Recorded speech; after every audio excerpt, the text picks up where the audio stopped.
Good morning class, hope you are fine. Today we are going to start exercise 4a. The first question of this exercise is that find the prime factor of the following. सबसे पहली बात तो आपने question पे गौर करना है कि उन्होंने आपको प्राइम फैक्टर का, और आपको पता है प्राइम क्या होते हैं जो किसी और टेबल पे ना जाए, अपने और वन पे जाए, 2, 3, 5, 7, 11। इन्हीं फैक्टर्स को, प्राइम फैक्टर्स को यूज करते हुए आपको आपने जो है ना इसको डिवीजन मेथड में करना है।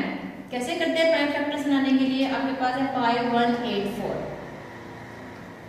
ठीक है, सबसे पहले आपने देखना है कि सबसे लोवेस्ट नंबर पे कहीं डिविजिबल है, वो क्या है? वो 2 है। आप लास्ट नंबर देखें तो ये 4 है, या ऑब्वियसली 2 पे डिवाइड हो रहा है। अब 2 पे इसको डिवाइड करने का मेथड क्या है कि पहला वर्ड देखते हैं, क्या है लिखा हुआ 5।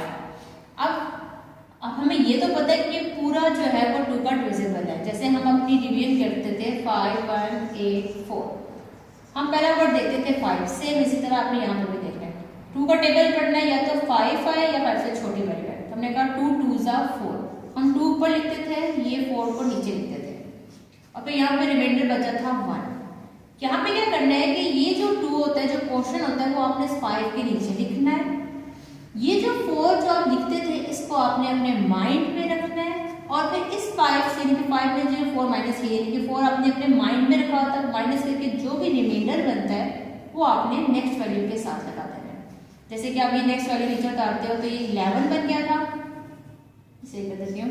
ठीक है, अब ये 11 है और ये भी आप नजर आ रहा होगा, ये भी 11 है। फिर क्या करते हो, 2 का टेबल पढ़ते हैं, 2 5 जा 10, और ये 1 रिमाइंडर बचता है। अब ये जो 5 था वो आपने लिखना है। अब ये 10 और अपने माइंड में रखना, 11 में से माइनस किया 1 आपका नेक्स्ट में कैरी चला गया, और यहाँ पे क्या होता था कि यहाँ पे ये नीचे उतर जाता था। ये 1 जो था, यानी जो आपने माइंड से माइनस किया, वो साथ होने में कैरी चला गया।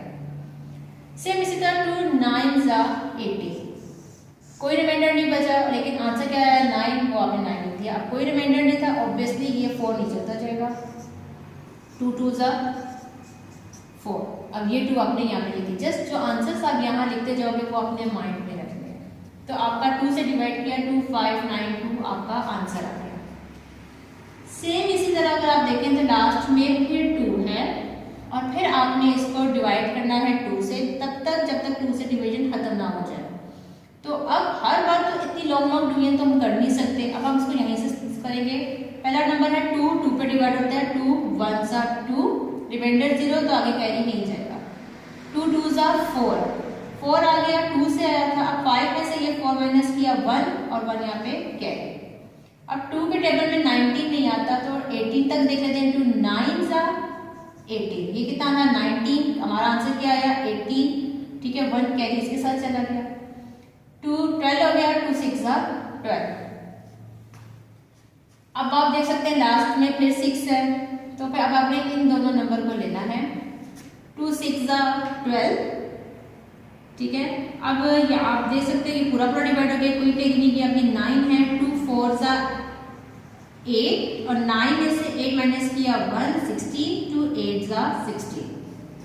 अब फिर एंड में 8 है, तो 2 3 जा 6, 2 2 जा 4, 2 4 जा 8। फिर आ गया 3 है, 2 1 जा 2, 3 में से 2 माइनस किए 1 कैरी, 2 6 जा 12, 2 2 जा 4, 16 हो जाएगा। 2 8 जा 16, 2 1 जा 2। अब यहाँ पे 1 है, इसका मतलब 2 का डिविजिबल नहीं है। अब 3 में देखते हैं, 3 2 जा 6, 8 में से 6 माइनस किए 2, और 3 ये 21 हो गया, 3 7 जा 21। अब आपको पता है 27 3 के टेबल में आता है, 3 9 जा 3 3 जा और 3 1 जा। हमने तब तक डिवीजन करना है जब तक हमारा आंसर 1 ना आ जाए। अब ये सारे क्या है, ये आपके पास फैक्टर्स हैं इसके जो कि प्राइम है। अब आप लिखेंगे आगे प्राइम फैक्टर ऑफ 5 1 8, जितने भी फैक्टर्स थे 1 2 3 4 5 6 टाइम 2 थे, मैंने 6 टाइम 2 को लिख दिया। फिर 1 2 3 4 टाइम 3 था, मैंने लिख दिया। अब आपने क्या करना है, सबको मल्टीप्लाई करके भी लिख सकते हो, और आप ऐसा लिख सकते हैं कि 2 6 टाइम था, मैंने 2 को पावर में 6 कर दिया।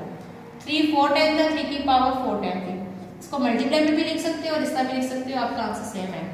आएगा। इसके बाकी के पार्ट्स आप लोगों ने खुद अपनी कॉपी में नोट डाउन करने हैं। क्वेश्चन नंबर 2 देखिए, which of the following pairs of the number are coprime. अब आपने को-प्राइम देखना क्या होता है। को-प्राइम में से मैंने पहले 4 पार्ट लिखा, वो देख लें। को-प्राइम मैं आपको बताती हूँ क्या होता है। सबसे पहले आपके पास 9 एंड 16 है, इनके आपने फैक्टर्स लिखने हैं।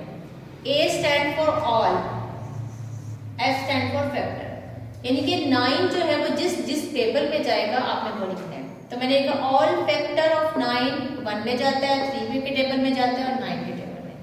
फिर क्या था 16, ऑल फैक्टर ऑफ 16 1 के टेबल में, 2 के, 4 के, 8 के और 16 के। ठीक है, अब आपने देखा कि आपने इनके कॉमन फैक्टर निकाले। कॉमन फैक्टर में इसमें सिर्फ आपके पास 1 आया।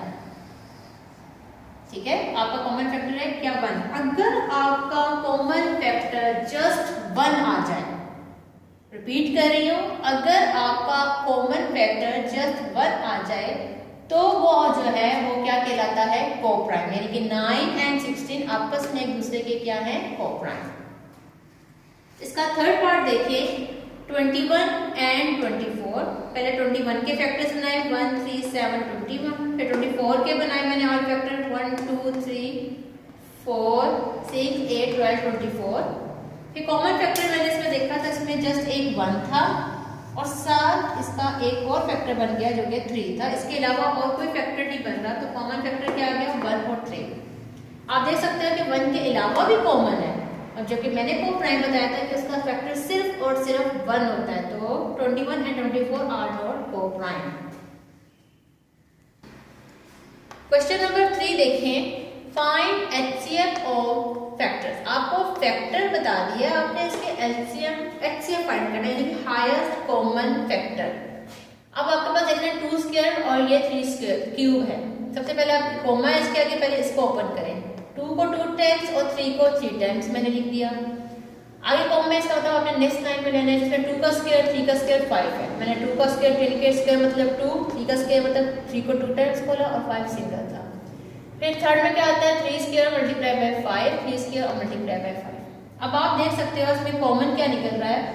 कॉमन जस्ट आपके पास एक ये 3 आ रहा है, एक ये 3 आ रहा है, इसके अलावा और कोई कॉमन नहीं आ रहा। तो मैंने लिख दिया common factor 3 multiply by 3। 3 multiply by 3 करने के बाद आंसर क्या आता है 9। अब आप उसको 3 का स्क्वायर भी लिख सकते हो और 9 पे जब आप इनको मल्टीप्लाई करोगे तो वो आपका क्या आ जाएगा एचसीएफ, यानी कि highest common factor. Question number 4 देखें, find the HCF of the following number using prime factor. Prime factor को यूज करते हुए आपने एचसीएफ फाइंड करना। प्राइम फैक्टर आपको पता चल गया है कि जो सिर्फ और सिर्फ अपने और 1 पे जाते हैं। सबसे पहला था आपके पास 36। आपने फैक्टर कैसे बनाने हैं, सबसे पहले इनकी ये डिवीजन करनी है। ये क्या है 36, 2 1 2, 1 आपने क्वेश्चन का लिख दिया, कितना था 2 आपने माइंड में रखना था। 3 में से 2 माइनस किया 1 जो कि इसके साथ कैरी हो गया। फिर 16 था, 2 8 16, अभी भी 2 पे डिवाइड हो रहा है, 2 9 18, अभी ऑब्वियसली 3 पे हो रहा है, 3 9 3 1 3। ये इसके क्या हो गया फैक्टर। आपने लिखा prime factor of 36, 2 multiply by 2 multiply 3 multiply, ये सारे। सिमिलरली आपने 84 लिख दिया। 84 का क्या किया 2 4 है, 2 2 4, 2 2 4, 2 1 2 और ये 2 1 2। अभी 21 है, ऑब्वियसली 3 के टेबल में जाएगा, 3 7 21। अब ये 7 है, ये अपने टेबल में आता है, 7 1 7। अब ये सारे फैक्टर्स आपने लिख देने हैं। Prime factor of 84, 2 multiply by 2 multiply 3 multiply by 7। फिर वही बात कॉमन फैक्टर, दोनों में देखें ये 2 कॉमन आया, तो ये भी 2 कॉमन आ गया और ये 3 कॉमन आ गया। अब आपने क्या किया 2 को 2 से मल्टीप्लाई किया 4, 4 को 3 से मल्टीप्लाई करेंगे 12, तो आपका हाईएस्ट कॉमन फैक्टर क्या आ गया 12।